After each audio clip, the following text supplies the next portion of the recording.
ఆపదలో అండగా నిలిచిన రామన్న నేడు స్వదేశానికి చేరుకున్న రాజన్న సిరిసిల్ల జిల్లా మండేపల్లికి చెందిన మంద మహేష్ సౌదీలో 15 రోజుల క్రితం జరిగిన ఘోర రోడ్డు ప్రమాదంలో దురదృష్టవశాత్తు తనతో పాటు ప్రయాణిస్తున్న 8 మంది మృతి చెందగా ఒక్కడే తీవ్ర గాయాలతో బయటపడ్డ మంద మహేష్ సెల్ఫీ వీడియో ద్వారా తనను స్వదేశానికి తీసుకెళ్లాలని బీఆర్ఎస్ వర్కింగ్ ప్రెసిడెంట్ కేటీఆర్ గారిని వేడుకోగా మహేష్ కి ధైర్యం చెప్పి ఆదుకుంటానని భరోసానిచ్చిన కేటీఆర్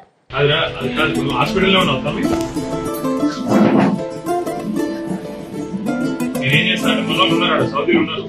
నేను పంపిస్తాను నీ దగ్గరికి ఆడికెళ్ళిన తర్వాత నువ్వు ఎప్పుడు నువ్వు హాస్పిటల్కి డిశ్చార్జ్ కానీ ఫ్లైట్ పోయినంత నేను నీకు పంపిస్తాను సీదా హైదరాబాద్ రాగా మనం తీసి అడిగి తీసుకొస్తాను ఒక 4-5 రోజుల అవస్థ ఉంటుంది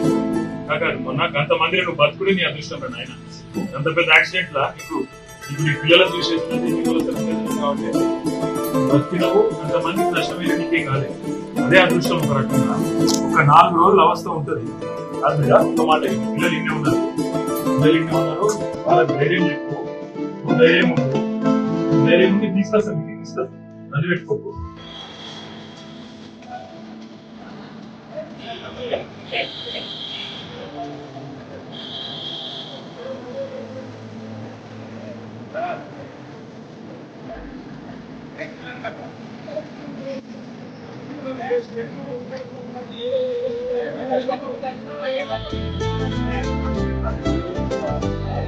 Thank you.